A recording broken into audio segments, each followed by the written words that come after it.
Olá, bem-vindas e bem-vindos a mais um diálogo da Feira Literária do Sol Itinerâncias 2022. Eu sou Maria Alice Campos, jornalista e escritora, e te convido a acompanhar a série de encontros online com escritoras da periferia de São Paulo. A Feira Literária do Sol é um projeto realizado desde 2021. Em sua primeira edição, ocorreu na Favela 20, na cidade de Dutra, na capital paulista, e agora realiza edições itinerantes em comunidades periféricas. Temos também uma parceria muito especial de realização, a produção e realização da Nix Diversidade e Economia Social, a Prumo Pro, a Rede Cidade e apoio da Secretaria Municipal de Cultura de São Paulo. Durante as itinerâncias da Feira Literária do Sol, acontecem atividades presenciais atendendo prioritariamente a crianças, adolescentes e idosos. A partir de um veículo Kombi, a Kombi Literária, percorremos 5 comunidades da periferia que recebem oficinas de contação de histórias, poesia e música, com cordel, cirandas e contos populares, e também oficinas de ilustração, além de estante com livros e espaço destinado à leitura. Outras informações você pode conferir na descrição do vídeo. A realização da Feira Literária do Sol agrega valores no âmbito da cultura, na formação cidadã, colabora com a educação, a prevenção às drogas e o combate às violências. É também um incentivador no despertar de talentos locais. Na programação online, que busca valorizar o talento de escritoras e poetas da periferia, temos 10 diálogos com autoras da periferia de São Paulo que nos contarão um pouco sobre a sua carreira. E hoje, o nosso diálogo sobre livros e seus autores conta com a presença de Elisandra Souza.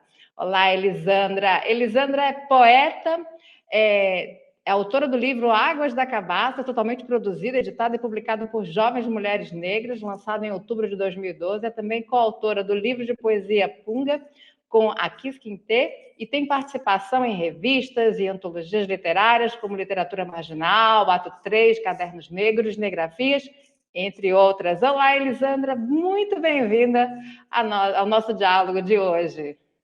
Que honra, Alice, que honra. Eu estou muito feliz, né, por esse encontro, né, de poder falar um pouco da minha arte, né, da literatura que eu venho espalhando aí, né, Então, começa nesse falando como é que mundão. surgiu essa vontade de ser escritora e, acima de tudo, não é? Poeta e produzir os seus próprios livros.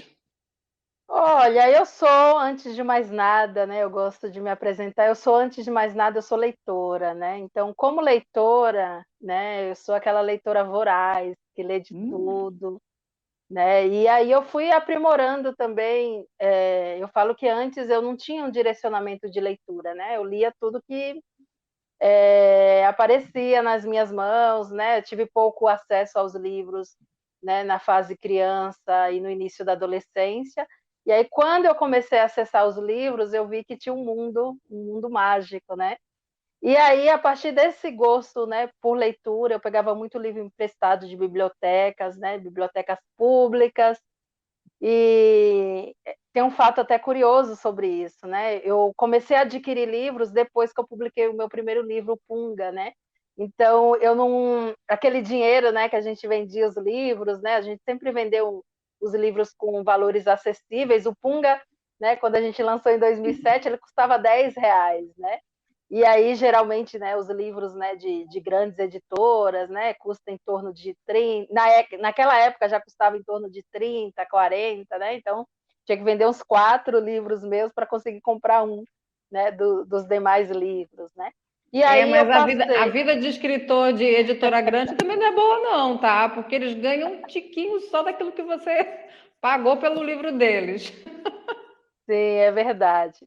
E aí, a partir disso, né, eu pegava esse dinheiro e comprava esses livros, livros que eu tinha lido na biblioteca e que fazia sentido para mim, né?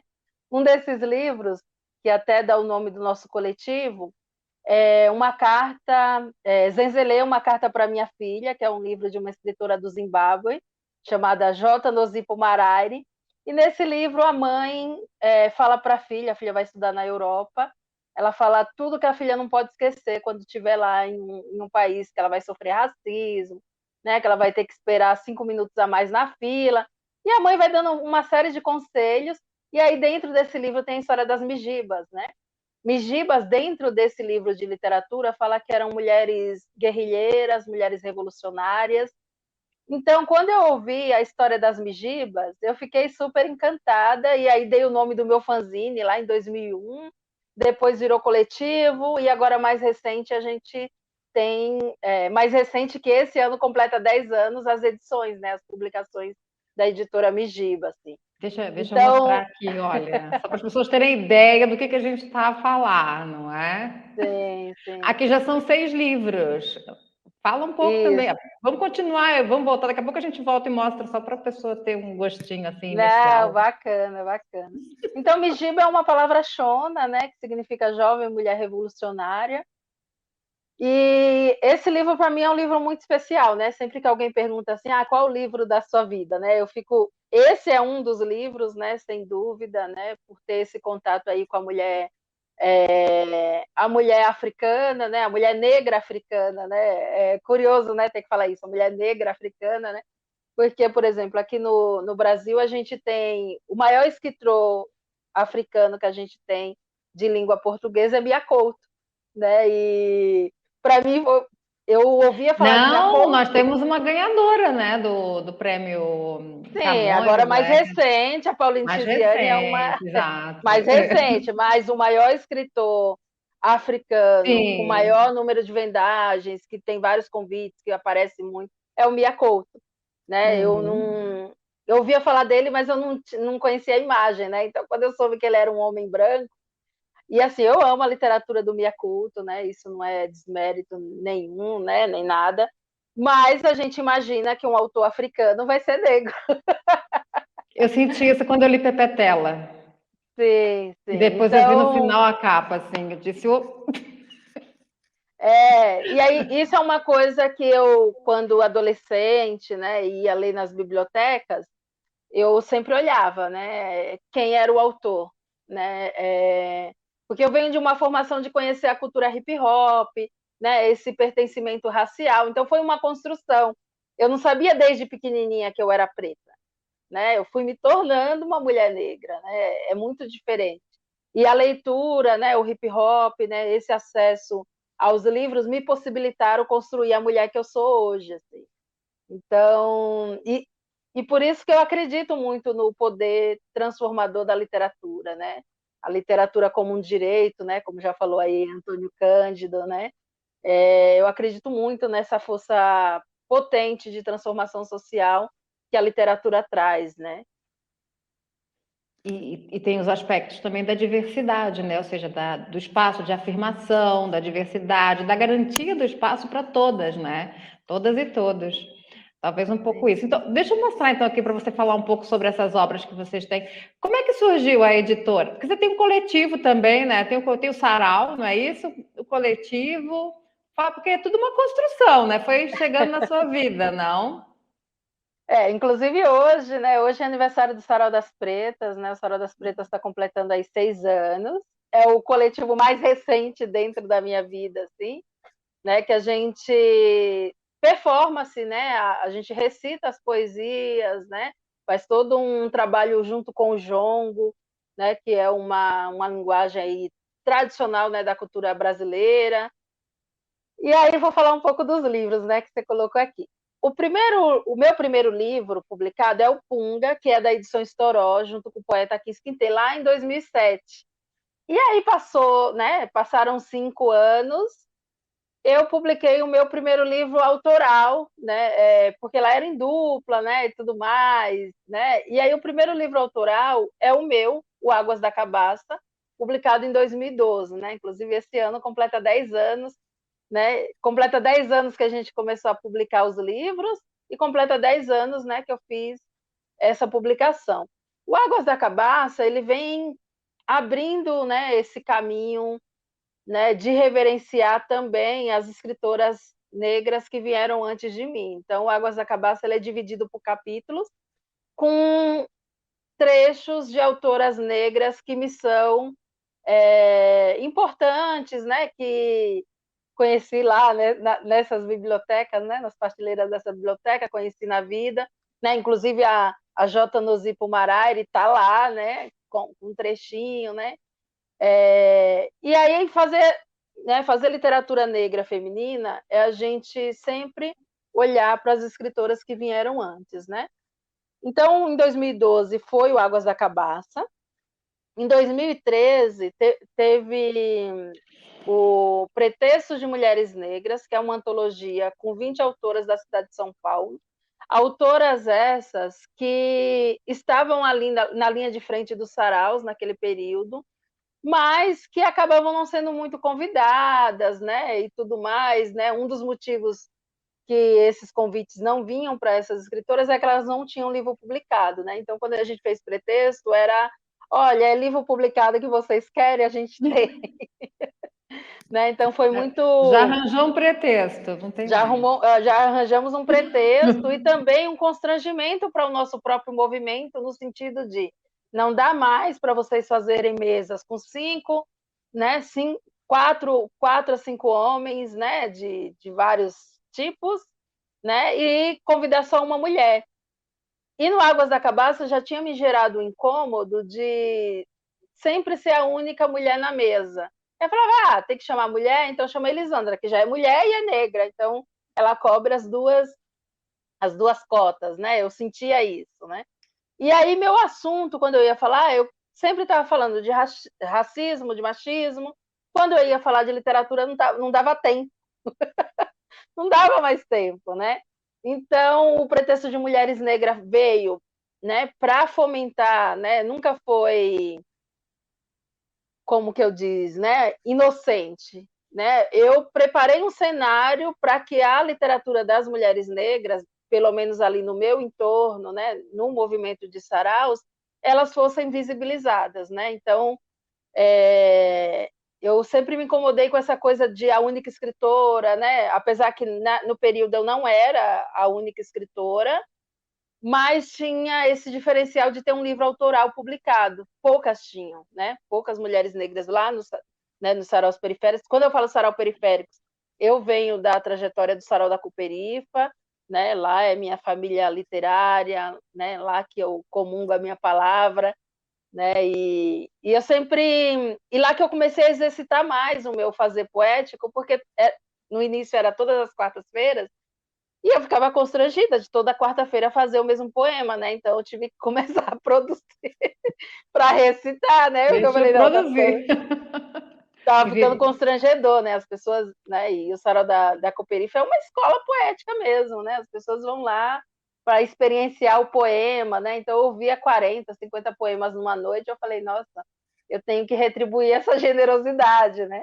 Então o pretexto veio nesse lugar, né? De preparar um cenário, né? E dizer que não dava mais para a gente fazer nossos eventos sem convidar as mulheres, né? E convidar mais de uma. Então, e depois disso, também entendemos que precisava fomentar o trabalho autoral de autoras. Uma das autoras que a gente, né, já tinha muitas poesias, muita coisa bacana, mas também essa timidez, que não é timidez, a gente sabe que não é timidez, né? As mulheres negras Às não são vezes é, tímidas, é elas são receio, né? silenciadas. Não, as mulheres negras elas não São são tímidas, silenciadas. são silenciadas, né? E uma série de coisas, né? Traumas na escola, né? Traumas em alguns grupos, elas vão silenciando, né? Então a gente não, né? A Monique Evans que tem essa fala, né? Ela fala: eu nunca fui tímida, eu fui silenciada, né? E a partir daí a gente comentou o livro da Jennifer, do Terra Fértil. A gente brinca que é nosso best-seller, né? É um livro muito bonito, é um livro que ela tem uma poesia muito visceral, né? E ela consegue te levar para o cenário da periferia, né? É muito bacana, assim, o Terra Fértil da Jennifer Nascimento.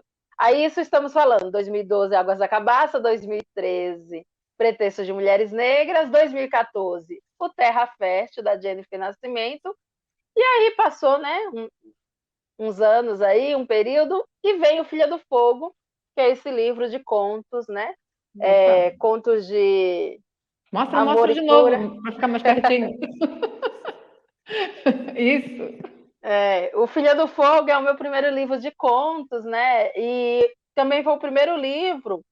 Os outros 3 livros foram resultados de editais aprovados, né? Tem um edital aqui na cidade de São Paulo chamado VAI, que é Valorização de Iniciativas Culturais, que é um projeto de lei, né? Então, independente de quem estiver no governo, esse Tem que projeto acontecer. continua. Tem que acontecer. Às vezes, dependendo de quem está no governo, ele fica sucateado, mas ele acontece, né? E na época a gente brincava, né? E falava assim: olha, sem o vai, mas com o vai mais rápido. Porque o que nos falta é esse investimento, né? Esse recurso, né, para publicar os livros, né?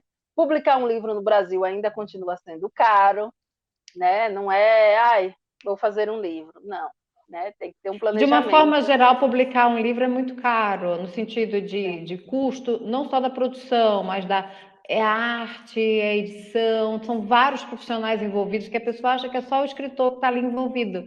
O escritor é a peça que monta, né? O Eu contexto, a brinco. história e tal, mas tem uma série de pessoas que trabalham, seriam os bastidores do livro, até a distribuição, não é? E que é muito importante nessa cadeia produtiva do livro, que às vezes as E pessoas não têm essa noção. o nosso grande gargalo, a nossa grande dificuldade é a distribuição, né? Porque a gente tem aí, se a gente for contar a partir da Cooperifa, a gente tem 20 anos, né, de movimento literário nas periferias, né? Uau! E contando pela Cooperifa, porque tem o Sarau da Cooperifa e o Sarau do Bill, que são os pioneiros, né? O Sarau do Bill, ele acontecia de forma mais esporádicas, né? E aí, com a vinda da Cooperifa, que foi, né, esse lance da periodicidade, né? Faça chuva, faça sol, toda quarta tinha Cooperifa, né? Atualmente acontece às terças-feiras, né? Está tentando retomar aí, né? Pós-pandemia. E aí, em 2020, O Filha do Fogo é o primeiro livro que eu investi de fato. Porque, assim, nesses editais a gente consegue fazer a primeira tiragem. Mas Ok. depois que acaba o livro, você tem que se virar para fazer novas tiragens, né? E geralmente a gente já está devendo, né? Quando a gente faz o livro, já está devendo. E aí, no Filha do Fogo, foi o primeiro livro que eu investi, né, integralmente, né? Claro que contei com parcerias no sentido de, olha, eu tenho tanto, não conseguiria pagar se eu tivesse com o edital, né, o valor, né? E a gente brinca, ajuda de custo, olha, é uma ajuda de custo, é um valor simbólico, mas Dói também um para. pouco, né? Dói um pouco pensar que a literatura é colocada como supérflua, quando na verdade ela, não só a literatura, mas a cultura e a arte de uma forma geral, mas dentro das artes, às vezes a produção literária fica muito aquém a do desejado na produção de conteúdos, principalmente dentro dos editais, é o que eu percebo, como se fosse uma arte assim Menor. que não gastasse tanto, ou seja, escrevi um livro, entende? Eu sinto às vezes isso, sabe, Elisandra? E aí parece que não há um cuidado, porque nós estamos falando da nossa língua, não é? Da produção dos nossos conteúdos com a fala de cada uma das pessoas que está a produzir aquele conteúdo, e é a diversidade do Brasil. E aí, se você tem um gargalo também na produção e na distribuição, né? Como é que chega a diversidade para todos? A gente entende que tem todo um sistema para a gente não acontecer, né? E quando a gente acontece, tem todo um sistema para nos deslegitimar, né? Então, a luta é grande, né? Fazer um livro, né? Fazer um livro com o conteúdo que a gente faz, né? E segmentado, né? De ser literatura negra feminina, produzida por mulheres negras. A equipe, né? A gente mantém, parece que eu tenho uma equipe, né? Não, a gente forma equipes para fazer o livro, né? A grande editora, não. É uma realidade da área cultural. A A gente gostaria de intenção é manter as grande, pessoas o né? ano todo, né? Mas a gente só A consegue intenção é manter por grande. projeto. Sim, a intenção é grande. Então a gente percebe, né, que tem todo um sistema montado para a gente não acontecer. E quando a gente acontece, fala, como que eles, né, como que eles e elas conseguiram furar essa barreira? Então, você estava falando com relação a essa última publicação que vocês selecionaram. Foram quantas autoras, então, que foram selecionadas? Então, a gente fez o Literatura Negra Feminina, né, que é resultado de um chamamento na página Literatura Negra Feminina no Instagram. A gente recebeu 44 textos de 44 autoras, né, de diversas partes do Brasil, e a gente selecionou 30, mas o grande diferencial, né, desses 30 autoras, né, do Brasil, diversas regiões, a gente tentou fazer uma seleção que contemplasse, né, as grandes regiões, né, do Brasil, mas as 3 cidades líderes São Paulo, Rio e Salvador, né? A gente, capital baiana aí, estava dominando a cena.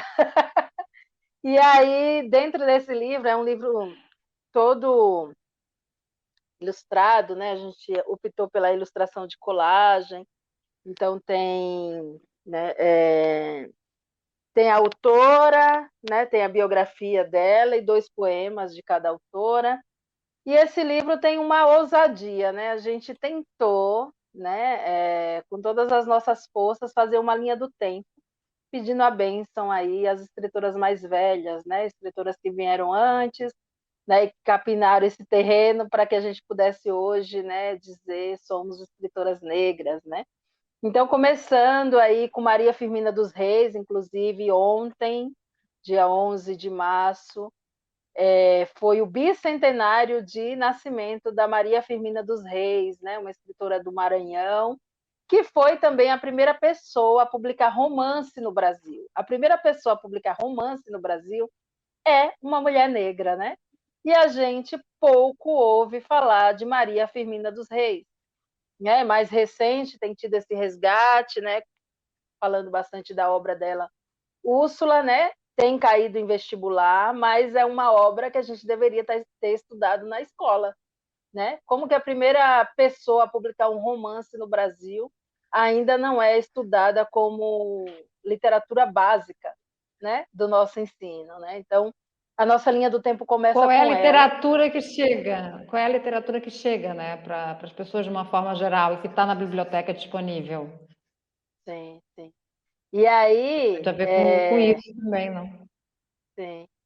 A partir de agora não dá para contar a história sem a gente, né? Não dá mais, né? Não dá para a gente, né? Onde estava os outros povos, né? Não, não dá mais para dizer que só, né, contar a história, né, entre aspas, dos vencedores, né? Bem entre aspas, né? Agora vai chegar a nossa vez. De uma forma ou de outra, a gente está registrando em livro, né? Registrar em livro é a gente driblar a morte, né? É a gente conseguir se estender do nosso processo de vida terreno, né? E a gente chegar na próxima geração, né? Escrever um livro é isso. Escrever um livro é estender um pouco mais a vida, né? E a gente, como ser humano, a gente fica o tempo todo fazendo isso, né? Tentando se esconder da morte.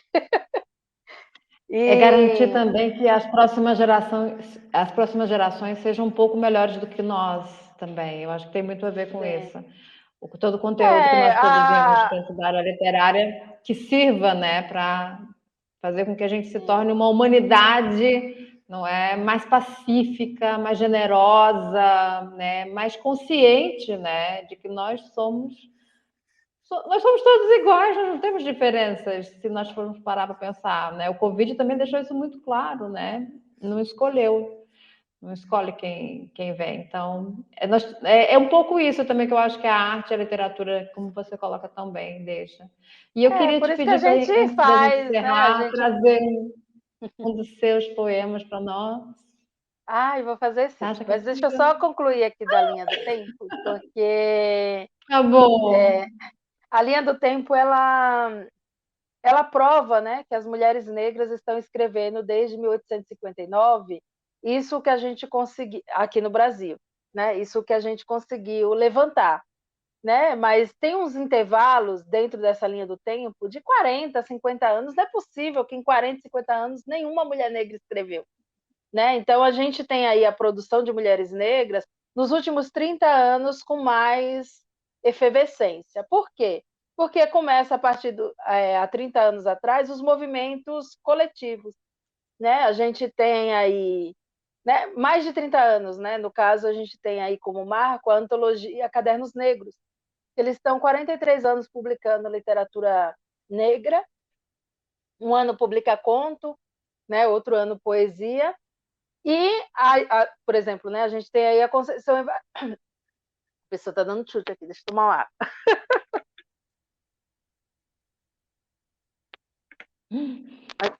A gente tem aí a Começa a se escritora... empolgar, não é? Tem que Mas a gente não esticar aqui pode a se garganta. empolgar muito, porque o nosso tempo é limitado mesmo, mas é que é tão bom falar contigo também, porque é um momento que a gente percebe também a realidade de uma forma geral, e você é uma pessoa que traz isso muito, muito forte, né, para a conversa, para o diálogo. Sim, o pena é que o tempo é curto, né? Mas a gente vai alongando, tentando aumentar. Mas só para concluir, né? Só para concluir, né? A Conceição Evaristo é essa escritora, né? Que vem de Cadernos Negros, né? Desse movimento coletivo, né?